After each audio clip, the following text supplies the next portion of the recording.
Okay, so we talked about the gases and the fact that we have a pressure and a volume and a temperature and a number of moles, and we've seen how to measure each one of these. So pressure, we've looked at the barometer, the idea that it can push up or pull down a column of mercury, and we can measure that height to measure the pressure. The volume we've done in the lab plenty of times. We've measured out the volumes of liquids typically, but all fluids you can kind of measure their volume by put them in a graduated vessel. The temperature, we've used thermometers, and the number of moles we'll see later we can convert between mass and moles using the molar mass in a gas law problem. And this gives us actually an opportunity to try our first gas law. So Boyle was the richest person in the world about 300 years ago. And 300 years ago, there was a lot of interest in gases because it turns out that it was commonly thought that gases cause disease. And so if you lived in areas where it was kind of smelly due to stagnant water, you had very bad air, so that is malaria.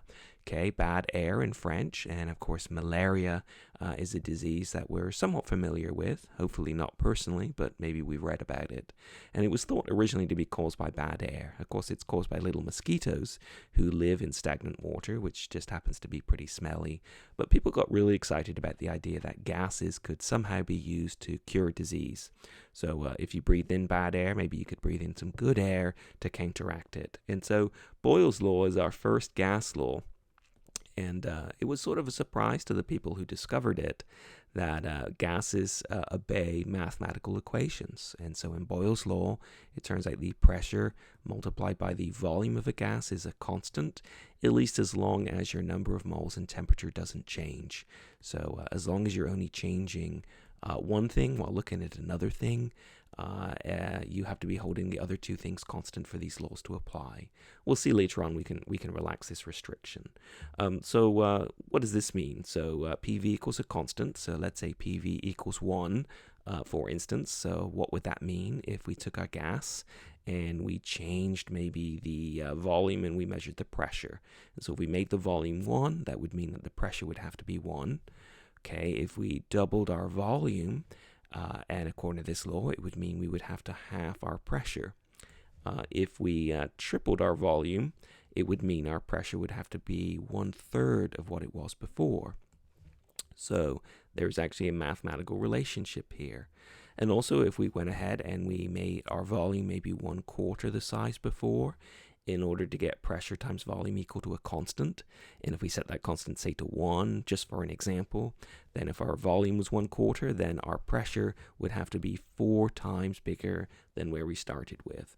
So gases obey laws of mathematics, which is really awesome. So if you've ever squeezed a balloon, you know that as you make the volume of the balloon really small, the pressure goes up to a point where it explodes. So we can actually go ahead and sort of draw a graph of this if you like. So if we put pressure here on the vertical axis and volume here on the horizontal axis, this looks like a curve. So we can see, over here we've got low volume and very high pressure.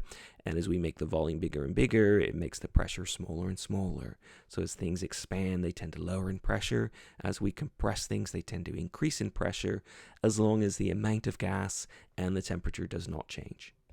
So we can set up a Boyle's law problem, and actually this is one we said earlier, PV equals a constant, and we remind ourselves, right, that number of moles and temperature must not change. And so we can write this mathematically actually as P1V1, where the ones represent sort of the initial pressure and the initial volume. Well, if we do something and we change it and we measure the pressure and the volume after, which we'll write as P2 and V2, then they should be exactly equal to each other.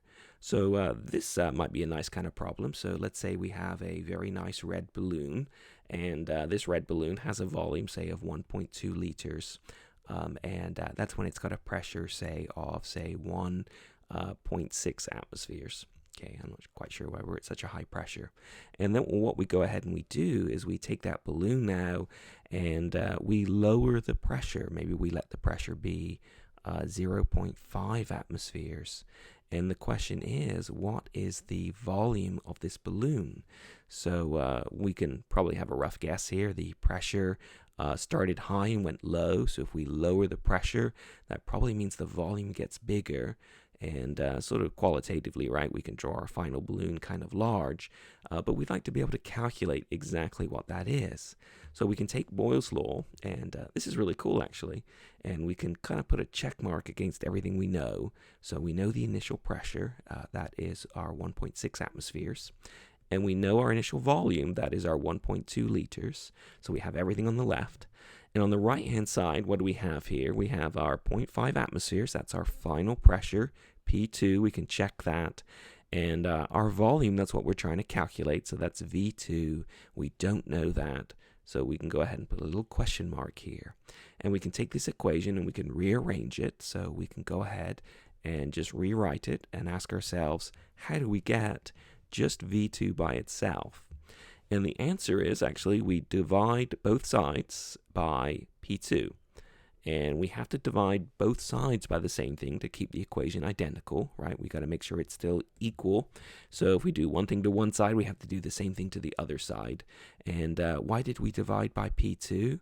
Well, if you take P2 on the top and P2 on the bottom, it cancels out. And so we can get V2 then by just taking the initial pressure, multiplying it by the initial volume, and dividing it by the final pressure. And if we plug everything in, we have 1.6 atmospheres for our initial pressure. We have 1.2 liters for our initial volume. And our final pressure went down to 0.5 of an atmosphere. And if we keep track of units, we can see the atmospheres cancel, and we're left with liters in our answer. And if we punch that in on our calculator, we get 3.8 liters. So that balloon has really gotten pretty large, right? So we lowered the pressure, and the volume of the balloon increased and expanded tremendously. And of course, that's probably what you're doing right now. Well, probably not playing with red balloons, but you're probably breathing, at least I hope so, and you are increasing the volume of your lungs. And when you're increasing the volume of your lungs, you're dropping the pressure inside. So it's the same idea as our balloon. And what happens when the pressure inside your lungs drops? Well, air rushes in through your airways into your lungs and hopefully oxygenates your blood. Let's hope so.